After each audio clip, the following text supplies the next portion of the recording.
ready. Welcome. This is Dr. Paul Dyer. Welcome to another great show that we're going to have here. And I got Dr. Karen Lomax on the phone. And I tell you, I know I misspelled the name before on a thing, and I got so much flack, and I will not do that again. I am sorry for my production team, which is me, but I am so happy to have Dr. Karen Lomax again on Bridges and with Dr. Paul. Welcome, Dr. Karen. How you doing? I'm great, thank you. Everybody was like, your name is spelled wrong. I was like, I know. Let it go.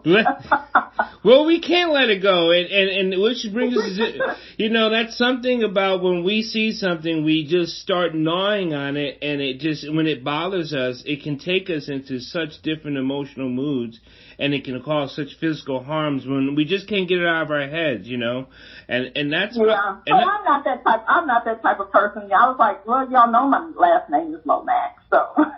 And it was just the middle initial too. I misspelled the last name. It was L-O. You said Lorax, and I laughed because I thought about Dr. Seuss. Oh man! And when it comes to Dr. Seuss, I'm a goldfish fan. When of Cat in the Hat, when that goldfish he was so OCD-ish, he was a panic fish, and so that's.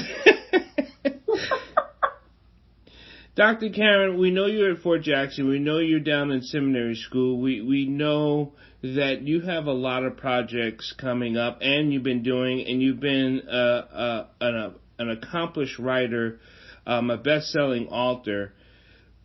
But when we talk about God's Word and in relaying that to people, I want to get into forgiveness. Now, forgiveness is often, I think, misunderstood, or there's an expectation to forgiveness. Yes. It is misunderstood, and there is an expectation, because most of the time when people hear the word forgiveness, they just use the topical. They automatically think, okay, I have to forget about what the person did to me or said to me, and I have to just, move on and drive on and just forget it. No, you can't forget it because it's embedded in your memory. It's there. And when we say forgive, that doesn't mean you're excusing the person for what they said or did. It's just saying you're freeing yourself from the feelings and the emotions that was tied to it so you can move on. It's not for the other person. It's for you.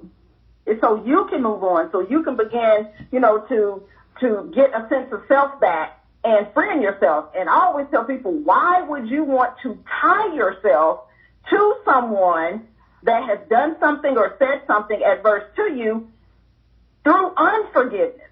You're keeping both of you guys in this prison of unforgiveness, and you're stuck in there with them. So basically, you're setting yourself free. So how, is that let's go it this way. Let's do this almost like a fifth grader. Is that do you believe that's a difficult concept to relate to people, or is it a difficult concept to people to just accept? It's a concept for people to accept because they automatically in their minds feel like they gotta forget it, and it's not. And then because you say you don't have to forget it, then they still tied to it. Then how am I supposed to move on if I can't forget it?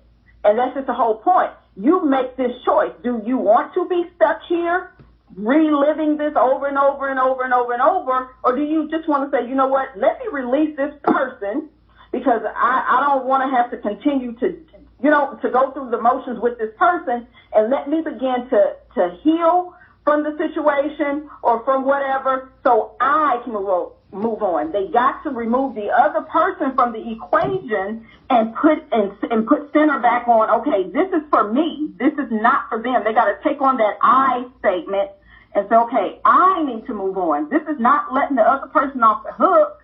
It's not, and that's what people tend to think. It's not letting the other person off the hook. It's you freeing yourself from the other person.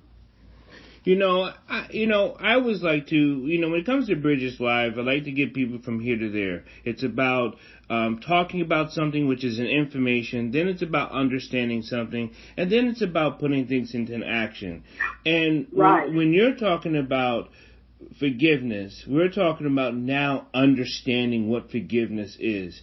Is there a simple way to explain just what forgiveness is? Basically, forgiveness is just, and the way I always describe it to people, it's me freeing myself from the situation. Point blank, period. It's like forgiveness is the key that's going to unlock this door that has me inside these four walls, and I've been trapped here for however many years or months or whatever, and forgiveness is the key that unlocks this door to set me free to where I can move on, I can exhale and get on with my life, and I don't have to be stuck here anymore. So for me, it's like forgiveness is just the key to unlock the door for me to move on.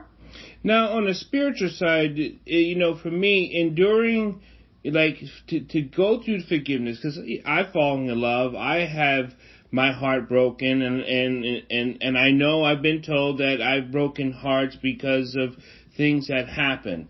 And we try to move on and say, we're not with this person. I would like to have been with this person, but it did not work out. And then we have to learn how to forgive ourselves for the failure of the relationship. We can endure the strength. The Holy Spirit is the source of all spiritual power. So with the Holy Spirit, we give us that power for us to function so we can then apply that forgiveness. So how when someone is stuck in the moment of trying to relive that pain, and forgiveness is the only way, like you said, out of the imprisonment, is there a sense of understanding why they're still there? Or they're just holding on to something they believe they should keep? It's most of the time it's them holding on, because it becomes real if they let it go. You know what I mean? It's like, okay, this really is real, and if they just say let it go, and I hear it all the time. A lot of people say, well, I just can't let it go, and 9 times out of 10, it's not that they just can't, they just don't want to, because they've gotten so used to the feeling that unforgiveness has brought them. And they've gotten complacent with how it feels. And it begins to justify why I can feel this way because such and such, did this, or such and such said that, and this is why I'm stuck. But there comes a point to where we have to take responsibility for us being stuck. Because that person may have moved on, and we're still right there, and now it's just you in the prison. It's just you in the prison, and now you're holding them captive, even though they physically have gone on. You're still spiritually holding them captive with you because you don't want to let it go. Because if you let it go, now you have to deal with it. Now you got to go through the process of the healing.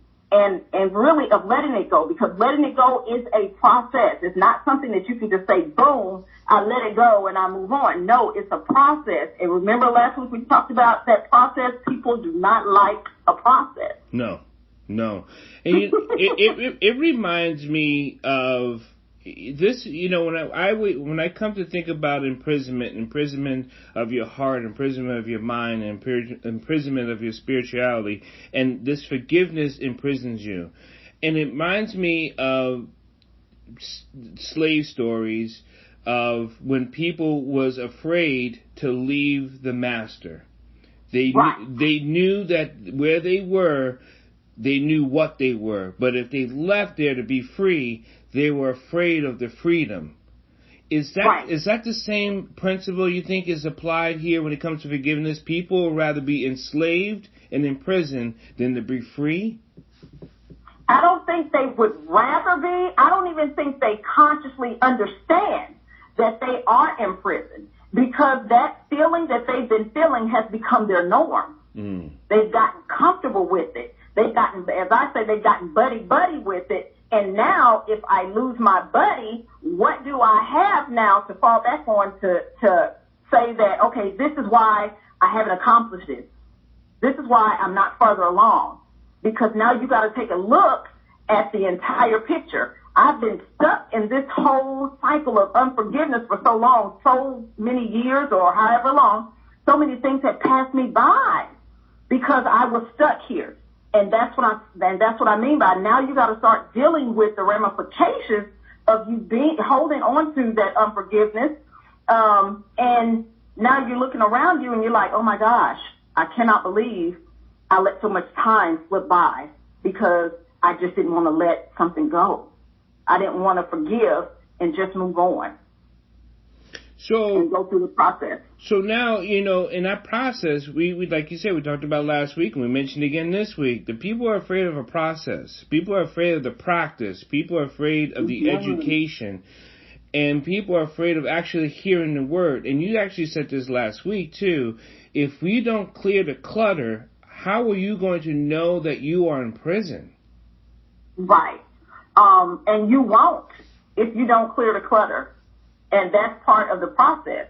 Again, and all of that is part of that unforgiveness baggage. Now you got to begin to unpack this stuff so you can get rid of it. It's like going through your closet. You got a whole bunch of stuff in there that you don't wear, but it's yours and it's in there. And some people have a hard time with just letting stuff go. So now it's like hoarding. Now you're hoarding these feelings and you're hoarding these emotions and you're hoarding everything that comes along with this unforgiveness. And now it's time to clean the closet out. It's time to unpack some stuff. It's time to get rid of some stuff. And that's where people have the issue, because when they start to get rid of the stuff, something will come along and be like, no, I don't think I can let that go. Because if I do, then what? And it's really like a person who is really a hoarder. They really think something bad is going to happen if they don't let it go. If they throw away that one little piece of paper, they think, oh my gosh, I'm going to need that. If I throw it away, that's going to be the thing that I need. And it's hard.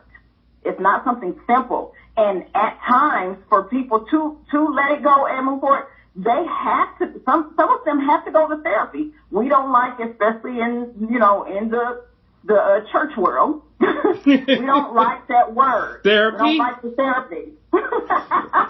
Sometimes we just like prayer and it's just because a lot of leaders have not been trained in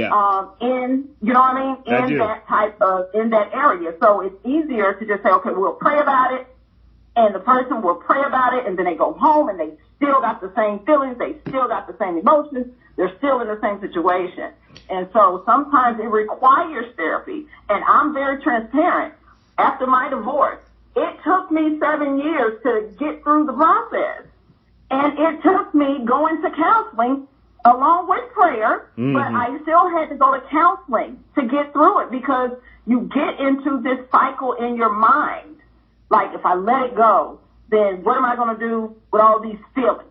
What am I going to do with all these emotions that I've been mad at this person with? Right.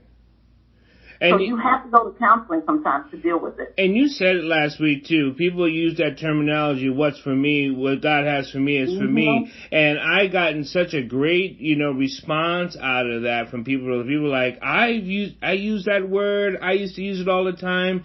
And when Dr. Karen said, that is a mistake, what's for you, it may not be for you. God may not have this just for you, so, and then maybe you got to suffer through this a little bit to get past this, but it doesn't have to. God doesn't want you to suffer.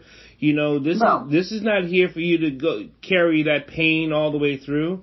So is there like what type of process do you think what would help someone to get through or get to forgiveness? Before they get through forgiveness, what's a process that they have to do? They got to get to. Yeah, and that is, again, it's seeing the situation for what it is. You have to look at it from a realistic point of view. Like when someone says, like when someone says, I moved on, take what they said. They moved on. Right. You know what I mean? And so, literally, if someone else says, hey, it's over and it's done and I'm moving on, And I suggest you do the same, but because you can't let it go, you don't move on. They physically have moved on. You have not. And that's where people get stuck. And that's where they have to start dealing with it. They really have to come to this realization, okay, this person has moved on. This person is not even thinking about me being mad anymore. They really don't care if I'm mad. So now I need to deal with me and these feelings. Now I have to come to a realistic point right now in my life and say, okay, I gotta pull it together because they moved on. And and they can go move on and have families and move on and have, businesses or whatever, and you're still stuck and you're still saying, I just can't let it go and I'm still mad at them. They don't care that you're still mad. And that's where I came to realization. I'm like, this person does not care if I'm mad. They do not care if, I don't want to forgive right now. They don't care. And I'm sitting here like, Karen, they don't care. Now you got to care about you, and it's time for me to do some self-care. And that's where people have to do. They have to come to a realistic point before they can even move on. They have to be real with themselves about the situation.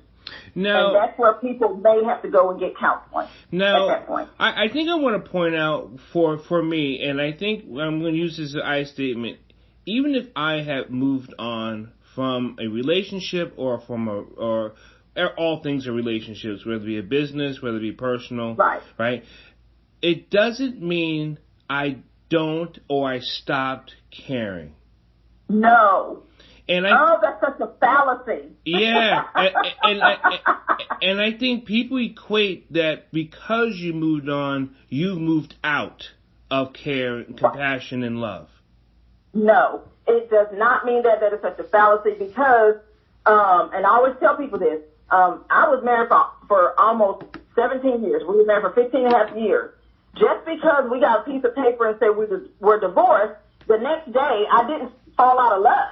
Right. It didn't happen like that. It doesn't happen like that. The feelings don't just go away. You just have to work through them. First of all, you got to accept the situation for what it is, really. But it doesn't mean you no longer care about the person. It no longer means, especially if you've been with them for half your life or whatever. It doesn't mean that the love stops because y'all stopped being together. That's not what it means. It just means that you can't sit there and let your whole life pass you by because you don't want to move forward from something that is no longer conducive to you. And it's also not saying that because you forgave them that you got to go and sit down and have tea and crumpets with them. Right. No, sometimes you just need to just say, you know what, I forgive you, move on, and you go on with your life. You don't have to, be buddy-buddy. It would be nice if there's a friendship, but that's not always the case. And sometimes it's not healthy either, depending on the situation. Because if it was a toxic type situation, you're better off just saying, okay, I just got to forgive and let's move on. You go your way, I go mine. Hey, if I see you on the street, I can still speak and be mature about the situation. But it doesn't mean you have to be, connected to them in any shape or form. That's not what it means. And it doesn't mean you have to hate them either. You just bring yourself up. What about the connection? Some people have a hard time disconnecting or distant with when they have children or some sense of, I would have to say family, but it could be property too. It could be a lot of things that keep people connected. And that pain still is it seems like it keeps opening up the wound. And I think people have a hard time forgiving if the wound keeps opening up because they're around the other person because of the connection. Well, that's where again, therapy will probably come in. Counseling. I suggest people, especially if there are children involved, I always suggest people get some sort of counseling. And a mediator may be needed as well, especially if there are children involved. You may need a mediator and say, okay, he's going to have the kids or she's going to have the kids. It may have to be that third person, not a family member. I do not suggest a family member, but an actual maybe counselor or somebody, a mediator to help mitigate how this is going to go with the kids and stuff like that, because people always think, well, we can just work this out and we can, and sometimes people they can work it out, but that's because they're at that point to where they know, okay, this thing is just over. Now we have to be adults and co-parent. And some people can't. Some people really need counseling behind that to help mitigate that. So now that we get to forgiveness, how do we get? So what is some of the process of getting through forgiveness? Number one is, like I said, forgive the other person, but the biggest part is forgiving yourself. Wow. Yeah. That is the hardest part, and it's the first step in that process. That's the first step, is you got to forgive yourself. And it's so hard for us to forgive ourselves because we blame ourselves for everything. As like, especially if this is like, a second or third relationship or partnership or whatever it is, you just, you begin to take on that situation like, okay, well, maybe it's just me. Maybe I'm not meant to be this or meant to be with them or meant to be that or whatever, but you have to forgive yourself. And what is so interesting is we're faster, even though it takes us a minute, we're more quick to forgive other people than we are ourselves. Yep. We will hold ourselves a grudge against ourselves for years and years and years. That's one of the first steps in the process, is forgiving yourself. Do you think forgiveness, I believe forgiveness is part of communication, not just with the other person, but like you said, with yourself. So what are some of those communication faux pas that we're missing because we're not communicating either with the other person or we're not communicating truthfully with ourselves? Is there like some of these like trip words or these trip things that we seem to keep falling over and falling back? Yes. And one of the biggest ones is if I would have. Oh, yeah. Or if they would have. You know what I mean? That's one of the huge ones. It's like, well, if they would have said, or if they would not have said, or maybe if I would have did this and I would have done that differently, just maybe. So it's the, if they or if I and maybe. Those are the big tricks right there. It's always, maybe it would have worked, and that will keep you there because now you go through all the different scenarios with the maybe. Mm-hmm. If I would have did this, then maybe that would have happened. If they wouldn't have said that, then maybe this would have happened. And so you go down all these little maybe rabbit trails, and that's what keeps you stuck. Now you're in this cycle of maybe, and you can't forgive because your mind is like, well, maybe if I say this, and maybe if I do this, then maybe they'll come back and maybe we can get back together and, and all this type of stuff. So those are the biggest ones, is if I would have, if they could have, and maybe.